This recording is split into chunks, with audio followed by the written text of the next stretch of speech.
செந்தமிழன் சீமான் ஒரு மாநாடு ஒண்ணு நடத்தினாரு. அந்த மாநாடு நடத்தி கிட்டத்தட்ட ஒரு வாரம் கடந்து விட்டது. இந்த ஒரு வாரம் கடந்தும் இன்னைக்கும் பல சோசியல் மீடியாக்கள்ல பல பேரால அந்த மாநாடு இன்னைக்கும் பேசப்படுது. என்ன காரணம் அப்படின்றத நம்ம இந்த வீடியோல பார்க்க போறோம். அங்க கலந்து கொண்ட பல லட்ச மக்கள்ல நானும் ஒருவன்.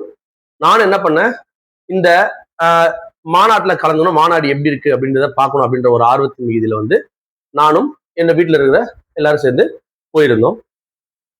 அந்த மாநாட்டுக்கு நம்ம என்ன பண்றோம், காலங்காத்தால ஒரு 5 மணிக்கெல்லாம் போய் எப்படி இருக்கு, ஏன்னா நம்ம ஆரம்பத்துல இருந்து இறுதி வரைக்கும் பல மாநாடுகளை பார்த்திருக்கோம். சரி, இந்த மாநாடு எப்படி இருக்குன்றது நம்ம காலையில 5:30 மணிக்கே நம்ம என்ன பண்றோம், மாநாடு திடலுக்கு போயிருந்தோம். அந்த மாநாட்டு திடல்ல நீங்க பாத்தீங்கன்னு சொன்னா 5:30 மணிக்கே சில பேர்கள் வேலைகள் செய்து கொண்டு இருந்தாங்க. அங்கே சில சேருங்க போட்டிருந்தாங்க. பின்னாடி பல சேர்கள் போடாம இருந்தாங்க. மாநாட்டுல மேடை அமைச்சிட்டு இருந்தாங்க.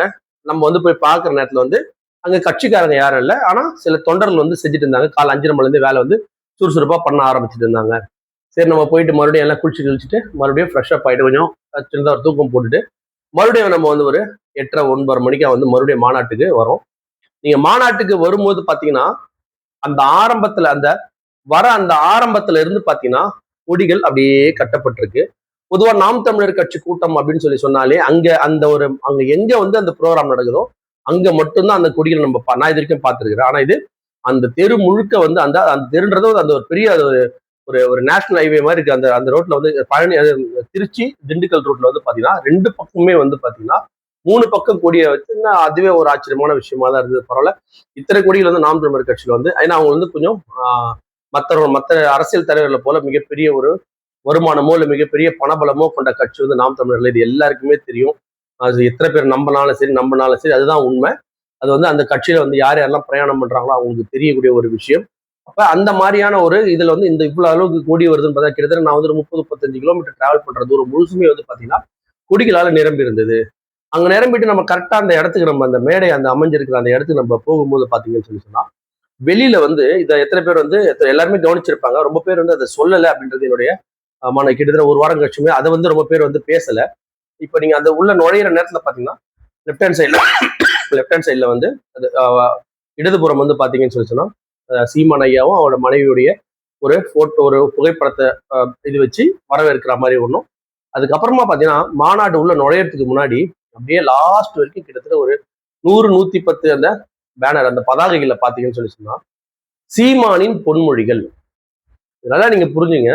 இதே ஆள் வேற ஒரு லாங்குவேஜ்லயோ வேற ஒரு ஆங்கிலேய எழுத்தாளரோ இல்ல வேற ஒருத்தரா இருந்தாங்கன்னா ஆஹா ஓஹோன்னு பாராட்டி இருப்பாங்க. ஆனா இதுல சீமான் அப்படின்ற ஒரு தமிழன் அவருடைய பொன்மொழிகள் சொல்லிட்டு கிட்டத்தட்ட பாத்தீங்கன்னா அந்த மாநாட்டோட ஒரு பக்கம் முழுவதும் வெளிப்புறத்துல பதாகையெல்லாம் நிரப்பி இருந்தாங்க சீமான் அவர்களுடைய. அது பிற்காலத்து படு பயங்கரமாக பேசப்படக்கூடிய ஒரு ஒண்ணுமே அந்த மாதிரியான வார்த்தைகளை கொண்ட ஒரு பதாகையில முழுதும் அமைச்சிருந்தாங்க. அதை நம்ம பார்த்துட்டு நம்ம வீடியோ எடுத்து நம்ம சேனல்ல போட்டிருக்கோம். அதை நீங்க பார்க்கறதா இருந்தா பார்க்கலாம். அந்த மாதிரி ஒரு பொன்மொழிகள் ஒரு வரிசையா போட்டிருந்தாங்க. அப்புறமா உள்ள பார்க்கும்போது அப்படியே ஆச்சரியம் என்னன்னா, அது ஏற்கனவே பல பேர் சொல்லியிருந்தாங்க, இந்த மாதிரி தமிழ் தலைவர்களுடைய புகைப்படங்கள்லாம் நம்ம அங்க வச்சிருக்கிறோம் பாருங்க அப்படின்னு சொல்லிட்டு அற்புதமான ஒரு புகைப்படங்கள் அவங்களுடைய, அதாவது அவருக்கு ஒரு அடைமொழி வச்சு அவங்க எந்த காலத்து எந்த மாதிரி ஆள் சொல்லிட்டு ஒரு பதாகையிலையும் தனித்தனியா எடுத்து ஒரு மாநாட்டு பந்தல்னாலே ஜென்ரலா என்ன பண்ணுவாங்க, இப்போ நீங்க அதிமுக அப்படின்னு சொன்னா அண்ணா இருப்பாரு, எம்ஜிஆர் இருப்பாரு, அம்மா இருப்பாங்க, இப்ப எடப்பாடியே இருப்பாங்க, இந்த 4 பேரும் மெயினா இருப்பாங்க. அங்கங்க பெரியார் போட்டது மாதிரி இருக்கும். ஆனா இதுல அப்படி இல்லை. கிட்டத்தட்ட அந்த இடத்துக்கு கிட்டத்தட்ட ஒரு 1000-1500 புகைப்படங்கள் எல்லா இடத்துலயும் சேர்த்து அந்த பதாகைகள் வச்சிருந்தாங்க. அந்த அளவுக்கு அது மெனக்கிட்டு இருக்கிறாங்க. அவர் ஏற்கனவே இந்த ஆரம்பிக்கிறதுக்கு முன்னாடி சொன்னாரு, இது எப்படி இருக்கும், ஒரு மாநாடுனா எப்படி இருக்கும் அப்படின்ற மாதிரி அவர் சொல்லியிருந்தாரு. அந்த மாநாடு அது விளக்குவது போல ஒரு பக்கம் முழுவதும் வெளியில அவருடைய பொன்மொழிகள், அதே பக்கம் உள்ள முழுவதும் தலைவர்கள். அப்படியே நீங்க வெளியில முகப்பு போகணும்னு சொன்னா குறிஞ்சி நெய்தல் மருதம் முல்லை அப்படின்ற தமிழ் வாசல் அப்படின்னு சொல்லிட்டு கிட்டத்தட்ட ஒரு 5 வாசலை வச்சு அங்க பல புகைப்படங்கள் பல இது வச்சு நான் ஒரு கிட்டத்தட்ட எப்படி குறிஞ்சினா என்ன, முல்லைனா என்ன, நெய்தல்னா என்ன, மருதம்னா என்னன்னு சொல்லிட்டு அந்தந்த வணங்கக்கூடிய தெய்வங்கள் அங்கங்க வச்சு ஒரு முகப்பு அமைச்சிருந்தாங்க. இது எல்லாமே பார்த்திருப்பீங்க. நம்ம சொல்ல வர விஷயம் இதை விட இன்னொரு முக்கியமான விஷயம் இருக்கு. பார்த்துட்டு இடதுபுறமா பாத்தீங்கன்னா நம்ம தமிழ் ஈழத்துக்காக போராளிகள் எல்லாருடைய புகைப்படங்களையும் அதி அற்புதமா வச்சிருந்தாங்க. அதை நம்ம வந்து ஒளிபரப்ப முடியல. ஒளிபரப்புனா சில காரணங்களால வந்து யூடியூப்ல இருந்து அதை எடுத்துடுறாங்க. ஸோ அதனால வந்து நம்ம அதை ஒளிபரப்ப முடியல. அந்த மாதிரி எல்லா தலைவர்களுடைய புகைப்படங்களும் வந்து ரொம்ப அது ரொம்ப பேரால ரசிக்கப்பட்டது, வந்து ரொம்ப பேரால் ரசிக்கப்பட்டதை விட ரொம்ப பேரால பார்த்து தெரிந்து கொண்டது வந்து அந்த விஷயங்கள். அதுக்கப்புறம் மன்னர்கள் அப்படின்னு சொல்லிட்டு அந்த அரங்கம் முழுவதும் பாத்தீங்கன்னா எங்கேயுமே அரங்கத்தின் உள் எங்கேயுமே சீமான் அவருடைய ஒரு படம் கூட இல்ல. அதாவது ஒரு மாநாடு நடக்கிற இடத்துல திடலுக்குள்ள அந்த தலைவரின் ஒரு புகைப்படம் இல்ல. அவர் யார தலைவர்லாம் ஏற்றுனாரோ அவங்க எல்லாருடைய புகைப்படம் வந்தது. ஆனா இன்றைய தலைவருடைய புகைப்படம் அங்க இல்ல. இது போல ஒரு மாநாடு வந்து நீங்க எல்லாம் கேள்விப்பட்டிருக்கீங்களா? உங்க மனசுல செக் பண்ணி பாத்துங்க. உள்ள நுழைஞ்ச உடனே பாத்தீங்கன்னா கிட்டத்தட்ட நான் நுழையிற நேரத்துல ஒரு 3:30 மணி, அது ஒரு படுத்து மறுபடியும் போயிட்டு சாப்பிட்டுட்டு மறுபடியும் வரும்போது ஒரு 3-4 மணி ஆயிடுச்சு. நம்ம ரொம்ப லேட்டா வந்துட்டோம்னு சொல்லி உள்ள வரும்போது பாத்தீங்கன்னா எல்லா சேரும் காலியா இருந்தது. எங்கேயுமே கூட்டமே கிடையாது. கூட்டம்னா அப்பதான் வந்துட்டு இருக்கிறாங்க. அந்த ஆரம்பத்துல இருக்கிற நான் வந்து கிட்டத்தட்ட ஒரு 4வது லைன் 5வது லைன்லயே போய் உட்கார அளவுக்கு எனக்கு வந்து கிடைச்சது. அப்பெல்லாம் கிட்டத்தட்ட ஆரம்பிக்கிற ஸ்டேஜ் கிட்டத்தட்ட வந்துச்சு. ஆரம்பிக்கலாம் சொல்லிட்டே இருக்கிறாங்க. இந்த மேடையெல்லாம் கிட்டத்தட்ட ஒரு 4-5க்குலாம் வந்து ஆரம்பிக்கிறாங்க.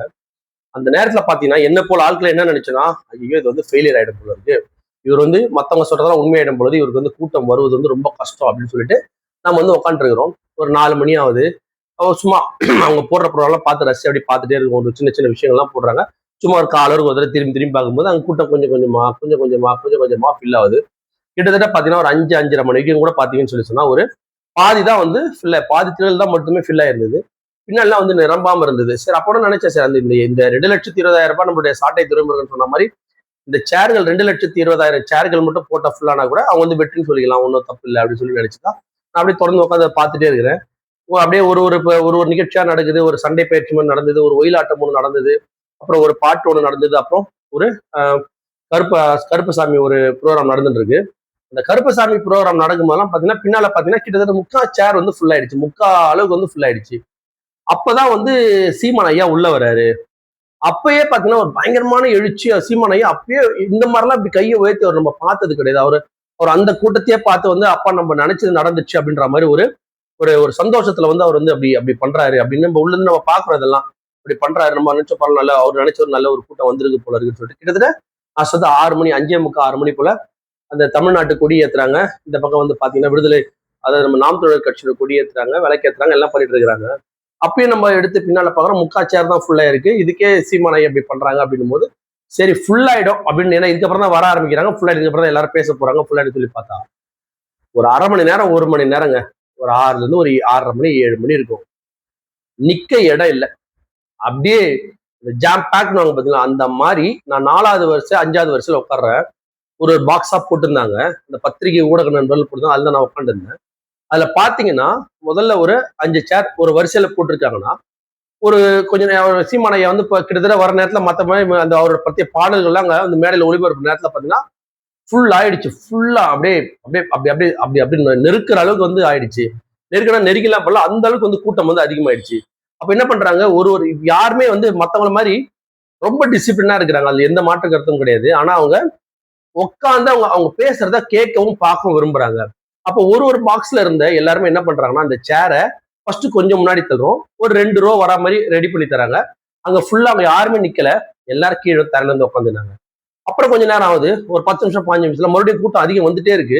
அப்புறம் என்ன பண்றோம்னா மறுபடியும் அந்த சேர்ல கொண்டு கொஞ்சம் முன்னாடி தள்ளி தள்ளி தள்ளி தள்ளி கிட்டத்தட்ட ஒரு 10 வரிசையில இருந்து 11 வரிசை போடுற அளவுக்கு ஒரு ஒரு அந்த பாக்ஸ்லயும் வந்து கிட்டத்தட்ட ஒருத்தர் 44 பாக்ஸ்னா கிட்டத்தட்ட 22ல இருந்து 26 பாக்ஸ் வரைக்கும் அந்த மாதிரி சேரை நவுத்தி நவுத்தி நவுத்தி அத்தனை பேர் இடங்கள் வந்து கொடுத்திருந்தாங்க. வந்து உட்காடுறாங்க. அந்த கும்பல்ல யாருமே வந்து என்னை பொறுத்த வரைக்கும் யாருமே எங்க குடிச்சா மாதிரி தெரியல. யாருமே வந்து அந்த அந்த அந்த நீங்க ஆரம்பிக்கும் போது அவங்க வந்து ஒரு ஒரு உறுதிமொழி எடுக்கிறாங்க, கை நீட்டினா எல்லாருமே கை நீட்டுறாங்க, நாம் தமிழ் எல்லாமே பண்றாங்க, தலைவர் பிரபாகரன் வாழ்க்கை எல்லாமே பண்றாங்க.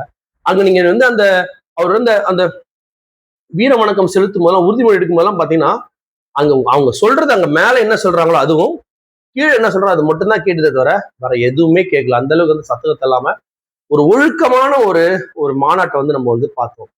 நம்ம ஏன் இதை வந்து இவ்வளவு பண்றோம் அப்படின்னா, இப்ப பல இளைஞர்கள் வந்து ஒரு நல்ல அரசியலை தேடி காத்துட்டு இருக்கிறாங்க. ஒரு நல்ல அரசியலை பார்க்க மாட்டோமா அப்படின்னு சொல்லிட்டு அவருடைய கொள்கையும் சித்தாந்தமும் எத்தனை பேருக்கு பிடிச்சிருக்கும் பிடிச்சா நம்மளுக்கு தெரியாது. எல்லாருக்கும் எல்லாத்து மேலேயும் பிளஸ் இருக்கு, எல்லாத்து மேலேயும் மைனஸ் இருக்கு. பிளஸ் மைனஸ் இல்லாத எதுவுமே கிடையாது. எல்லாத்தையும் பிளஸ் இருக்கும், எல்லாத்தையும் மைனஸ் இருக்கும். மைனஸ் பிளஸ் எதுலாம் உங்களுக்கு கொள்கை அது பிடிச்சிக்கலாம் பிடிக்காம போகலாம். ஆனா அந்த கட்சி அது நடத்திய அந்த மாநாட்டுல என்ன எக்ஸ்பிளைன் பண்ணாங்கன்னா, ஒழுக்கம்னா எப்படி இருக்கும்? நீ ஒரு ஒரு ஒரு ஒரு ஒரு வேற மாதிரி ஆள் வந்து அந்த மாநாட்டுக்கு போனானா கூட அவன் என்ன ஆவானா ஒழுக்கமா மாறிடுவான். இவ்வளவு கும்பல், இத்தனை லட்சம் மக்கள் வந்து ஒரு ஆளுக்காக வந்து இந்த அளவுக்கு வந்து அமைதியா சொல்றதை கேட்டு இருக்கிறாங்க அப்படின்றத வந்து அவன் உணர்ந்துட்டான் அப்படின்னா அவன் அந்த கட்சியில் ஐக்கியமான இல்லை, அந்த ஒழுக்கத்தை வந்து தொடர்ந்து வந்து அவன் கடைப்பிடிப்பான் அப்படின்றத வந்து இந்த மாநாட்டு மூலயமா நான் தெரிஞ்சுக்கிட்டேன். இந்த மாநாட்டுல எனக்கு எல்லாமே பிடிச்சிருந்தது. ஆனா ஒன்னே ஒண்ணு, சீமான் சாருடைய பேச்சுகள் எல்லாமே நான் கேட்பேன். எல்லா தரோட பேச்சும் பெரும்பாலும் கேட்பேன். அதுல சீமான் சார் பேச்சு நான் ரொம்ப கேட்பேன். ஏன்னா ரொம்ப விஷயம் வந்து புதுசு புதுசு நம்ம வந்து புரிய வைப்பாரு. இந்த முறை அவர் பேசும்போது வந்து அவர் வந்து ரொம்ப டயர்டா இருந்தார். எனக்கு நான் பார்க்கும்போதே வந்து நான் எப்படி வெற்றி ஆகுமா தோல்வி ஆகும்ன்ற ஒரு சின்ன கஷ்டம் வந்து எல்லாருக்குமே, ஒரு பயம் எல்லாருக்குமே இருந்திருக்கும். அது வந்து அவருடைய முகத்துல வந்து தெரிஞ்சுது.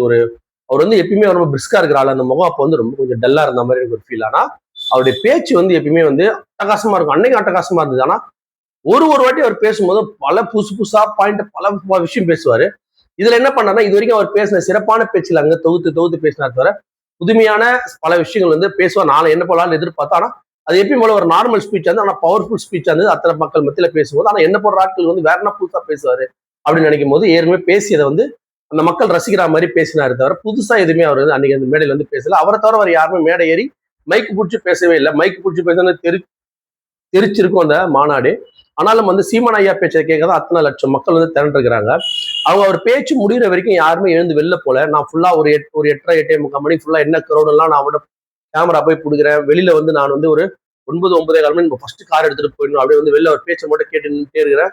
ஒரு அசைவு இல்லை. எல்லாருமே உள்ள இருந்தவங்க எல்லாருமே அந்த அந்த மீட்டிங்கை முடிச்சுட்டு நான் சரி முடியிற தருவாயில் அந்த வேட்பாளர் அறிவிப்போ இப்ப நம்ம கிளம்பிடலாம், நம்ம கிரௌட்ல தப்பிச்சிடலாம் அப்படின்னு சொல்லிட்டு வெளில போயிட்டு ஒரு சேஃபான இடத்துல இருந்து பாக்குறேன்.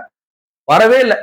அதை மீட்டிங் முடிஞ்சு 10-15 மணி தான் ஒரு வண்டியா வந்து வெளில வந்தது. அந்த அளவுக்கு வந்து ஒரு மாநாடு, ஒரு கட்சி அப்படின்னு சொல்லி சொன்னா தன் தலைவனுக்கு கட்டுப்பட்டு இந்த அளவுக்கு ஒரு சிறப்பான ஒரு மாநாட்டை நடத்தியது வந்து மிகப்பெரிய வந்து ஒரு நன்றியை சொல்லணும் தமிழக மக்கள். அப்படின்னா அவன் எந்த இனமா இருக்கலாம், திராவிடமா இருக்கலாம், தமிழா இருக்கலாம், தெலுங்கா இருக்கலாம், மலையாளமா, யாரா இருந்தாலும் இந்த மாதிரியான ஒரு டிசிப்ளினான ஒரு மாநாட்டை நடத்தி காமிச்ச நம்முடைய சீமான் அவர்களுக்கும், அவருக்காக உழைத்த அவருடைய கட்சி தோழர்களுக்கும். அவர் சொல்லுவாரு, எல்லாருமே வந்து எல்லாருமே தன்னார்வலர் தான்.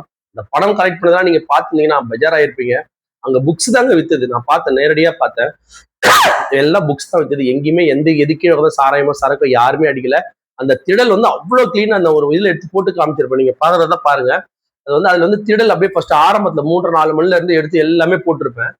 எப்படி இந்த மாநாடு எப்படி மாறியதுன்னு சொல்லிட்டு அதுல பாத்தீங்கன்னா அங்க எங்கேயுமே வந்து தண்ணி பாட்டிலோ அது எதுவுமே இல்லைங்க. ரொம்ப கிளீனா ஃபர்ஸ்ட்ல இருந்து கடைசி நான் கடைசியா போகும்போதும் அதே மாதிரி இருந்துப்பா. நான் வரும்போது எப்படி இருந்ததோ அதே மாதிரிதான் இருந்தது. எங்கேயுமே குப்பை கூலங்கள் எதுவுமே பார்த்த மாதிரி தெரியல. நேர்மையான ஒரு அரசியல் அது வந்து ஜெயிக்குதா தோக்குதான்றது நமக்கு தெரியாது.